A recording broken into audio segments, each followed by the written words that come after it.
I want to talk about a country which has had the world's best performing stock market in 2018. We're talking about Jamaica, of course. And we're joined now by the island's finance minister, Nigel Clark. I'm very pleased to say is here with us in New York, visiting the United Nations. Wonderful to have you with us.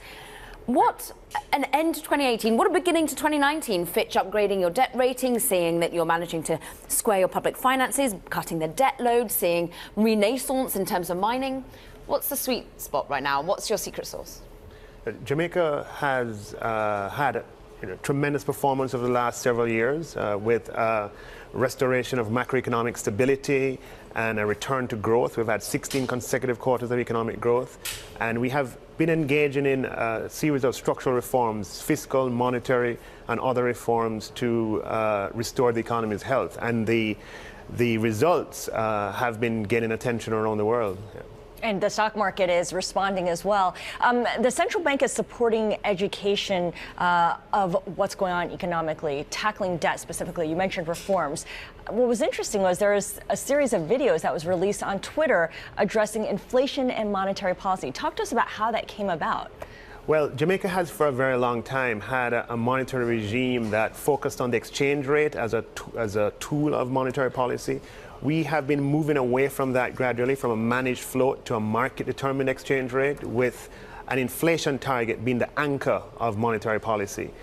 Late last year, in a speech I gave, I sent out a very light-hearted critique to the central bank, saying that they're doing all of this but not communicating to the Jamaican people, who ultimately they are accountable to. We have legislation in Parliament to make the central bank independent.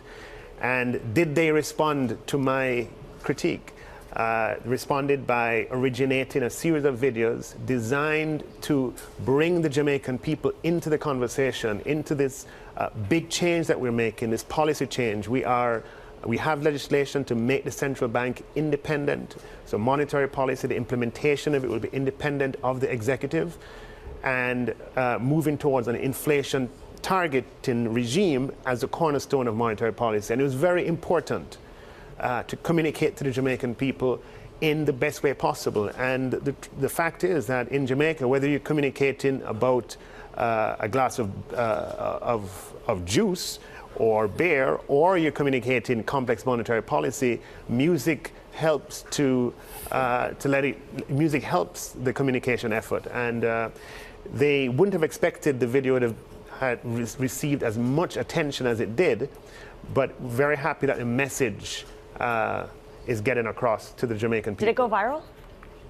Did it go viral, the videos? The video, yes, the video went viral, absolutely. Measured by the number of times it was shared and the number of times it was viewed, it went viral and it was seen all over the world. I believe the central bank got comments from monetary policymakers in other countries. There it is. Recommending. Well, we can't listen in, but we can certainly watch it. There we go. There's the music. Exactly. Just showing how reggae can be a form of communication. I'm interested in the communication of how you talk about growth going forward. Because at the moment, we're seeing what I saw Fitch saying, like, you're going to get about 2% growth going for the next couple of years. But the Prime Minister's focus is for 4%. How is that to be achieved? Why is it not yet achieved? Yes. So Jamaica, is emerging from a period of high debt and low growth over a long period of time. Our growth over 40 years was about 0.9%. Over the last 10 years was about 0.2%. Over the last 5 years, about 0.5%. We are now seeing growth at a level of 2%, and we've had 16 consecutive quarters of economic growth, the longest such stretch of quarterly growth since we started measuring growth quarterly in 1997.